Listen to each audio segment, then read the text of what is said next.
Je m'appelle Benoît Voyer. Je suis l'animateur du blog benoîtvoyer.enliberté.blogspot.com. Je vous invite à faire un détour. Vous pouvez également m'entendre sur radiophile.ca dans plusieurs segments de la programmation et suivre mes vidéos sur YouTube. Le 1er avril 1824, à Bécancour, Louis Zéphirin Moreau et Marguerite Champoux donnent naissance à leur 5e enfant d'une famille qui en comptera 13. On lui donne le prénom de son père, Louis Zéphirin.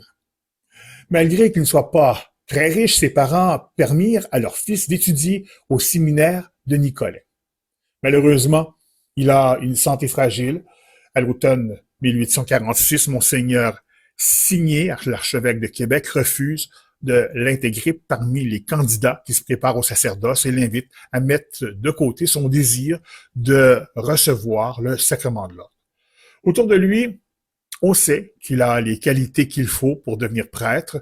Il aime prier, il est dévoué et a un caractère sociable.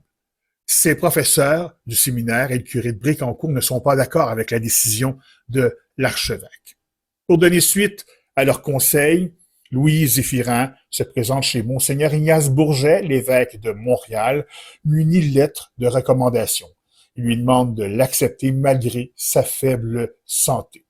Il accepte. Il est confié aux soins de Monseigneur Jean-Charles Prince, son assistant, afin qu'il l'aide à rattraper le retard qu'il a cumulé dans son cursus académique et lui fasse compléter sa théologie. Le 19 décembre 1846, le jeune de 22 ans est ordonné prêtre des mains de l'évêque coadjuteur, son protecteur, Monseigneur Prince.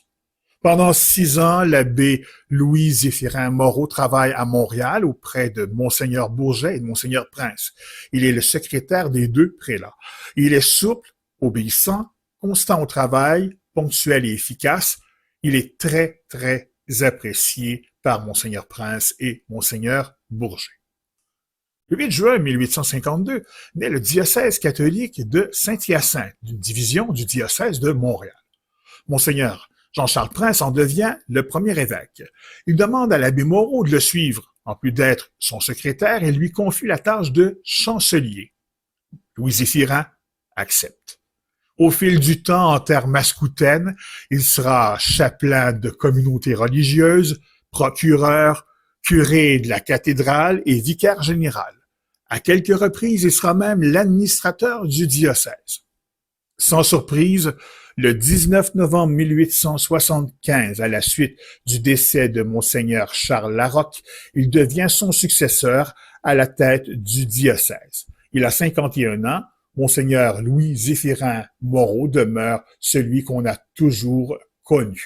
Malgré sa santé fragile, il accomplit beaucoup de choses.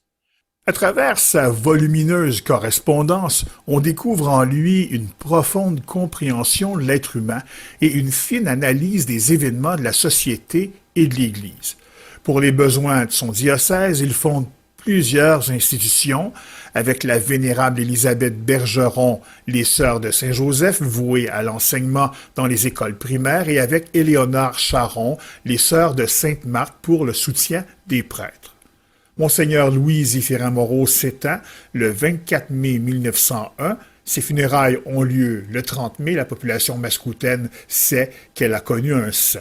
Le 10 mai 1987, il est déclaré bienheureux par le pape Jean-Paul II. Il repose dans la cathédrale de Saint-Hyacinthe. Il est possible de le visiter.